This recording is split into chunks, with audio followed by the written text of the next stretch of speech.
A few days ago here in Winnipeg, I had a free pen draw, and some of you may actually remember having seen this.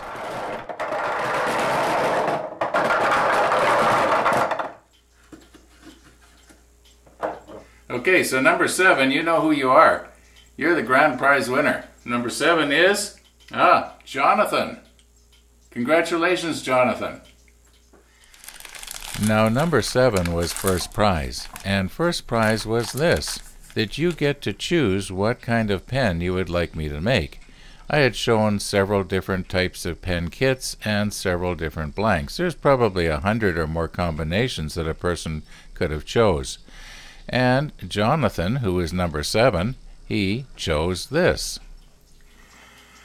Now, in all likelihood, Jonathan is going to be watching his pen being made. And I don't think he's ever made one himself. So I'm going to try and not miss any of the steps. First of all, I have to drill a 10mm hole up the blank here so that it will accommodate these brass tubes. Okay? Now, I find that the easiest way to cut off the blank to the right length is to just go like this. I'll just put it on here. Okay, I'm going to want to have it about 1/8 of an inch longer than the brass tube, so I'll make a little mark there.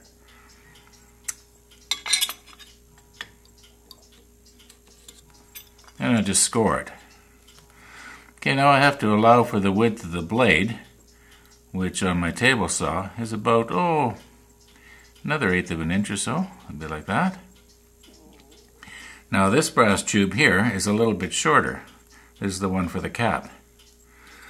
So I'll put it here, and then I will allow another 1/8 of an inch and score it again. Okay, so if I cut it right here and I cut it like this little mark right here, maybe I should just score that so I can see it, don't make any mistakes. I don't have too many of these Caribbean Sea blanks, so I'll just run the blade right up the middle there and right here onto the right, or to your left rather, of this scored line here. Maybe it's a little hard to see, I'm not sure. Anyway, I think I know what I'm doing, I hope.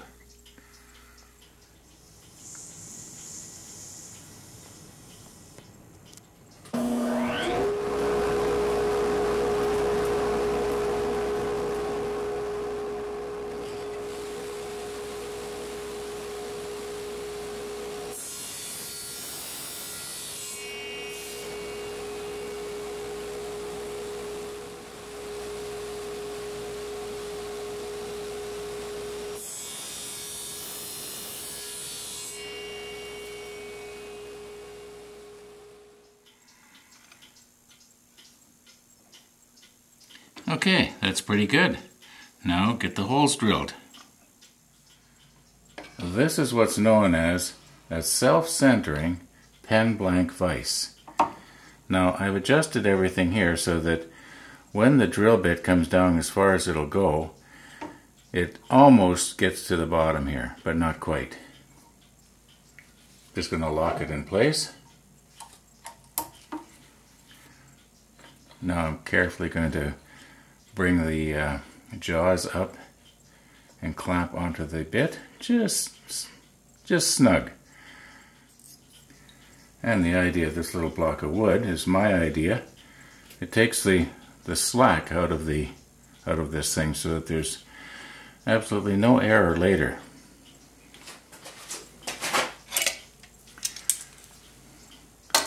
Now carefully clamp it down so that it doesn't move. There. That should hold it in place.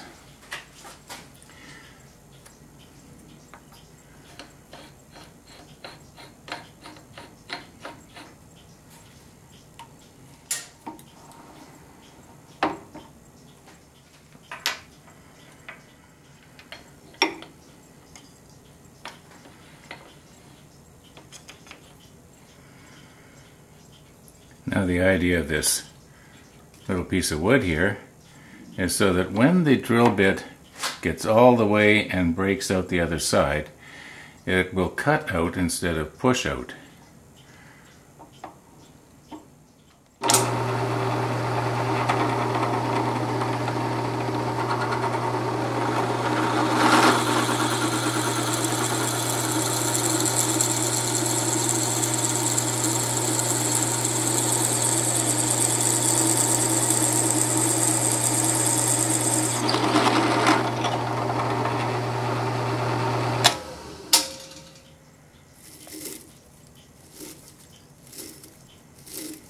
Now these are extremely sharp. Don't want to cut myself. Okay, go the rest of the way.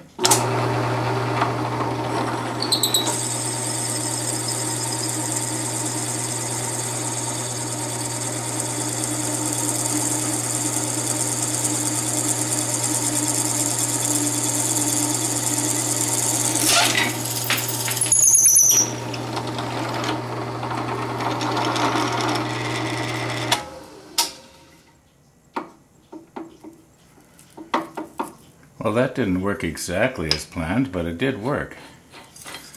Next time I'll clamp the vise down just a little bit more.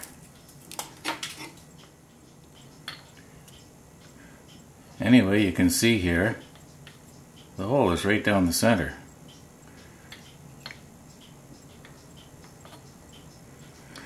Notice there's a tiny little bit of breakout right there, but it's not going to hurt anything. Now all I have to do is just find the other one that got knocked off the table. And again.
Okay, I think we're ready to try and glue those brass tubes inside these holes.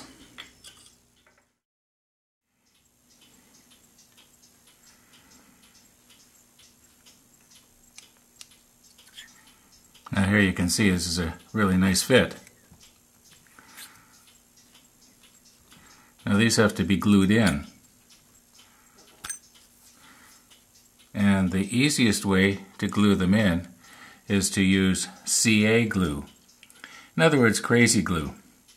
Only it's sort of the industrial version of it. Now before we can actually glue the brass tubes into the blanks there, I have to roughen the smooth surface. And I'll show you the way I do it. I can either do it with sandpaper, or I can do it like this. Okay? Like this has to be roughened so it's not smooth. Well, you want the CA glue to stick to this really, really well. And when it's shiny like this, it won't. Yeah, so I'll show you a little trick that I do.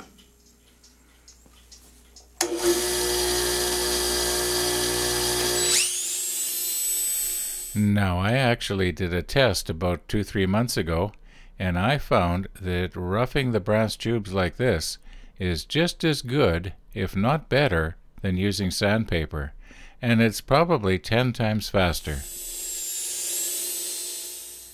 Now, a point of interest for those of you who are following the Jumbo Segmented Bowl series, this is the 7th of 10 layers, so I got 3 more to go after this.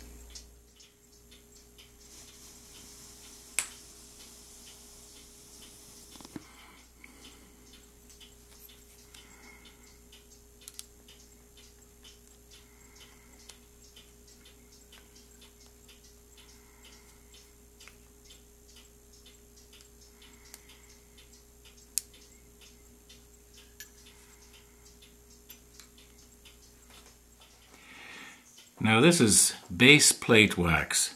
It's a wax. Glue will not stick to wax.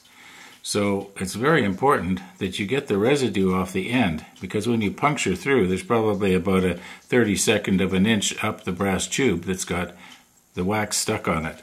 So I've got a little bit of isopropyl here to help cut the wax, although I don't think that isopropyl will help, but maybe it will, I don't know. I do it anyway, and I just do the best I can to get it off the end.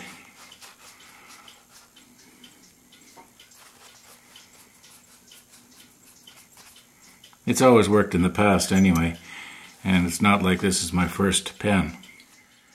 Now another easy mistake to make is to accidentally glue the wrong tube into the wrong blank. In other words, it's quite easy to sometimes start gluing the short tube into the long blank, and once you get started with CA glue, it's pretty hard to stop, and you can really get yourself into problems that way. So anyway, I've obviously got it right, and you'll see what I'm going to do here in just a moment.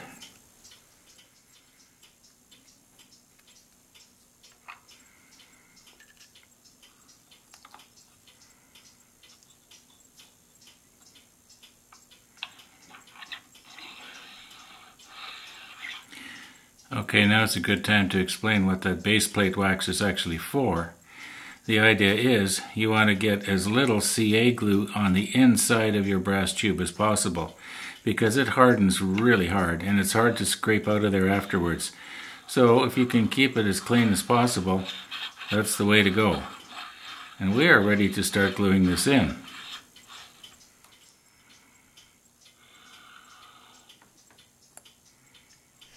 Now you're probably thinking to yourself, that's the thickest crazy glue I've ever seen. I remember crazy glue running like water. Well, it can if you have CA thin. It comes thin, medium, and thick. This is thick, and pen turners love it. Now obviously, on the end that has the little spike going into it, I'm going to get CA glue on that end. I've only got about 15 seconds to fool around here, so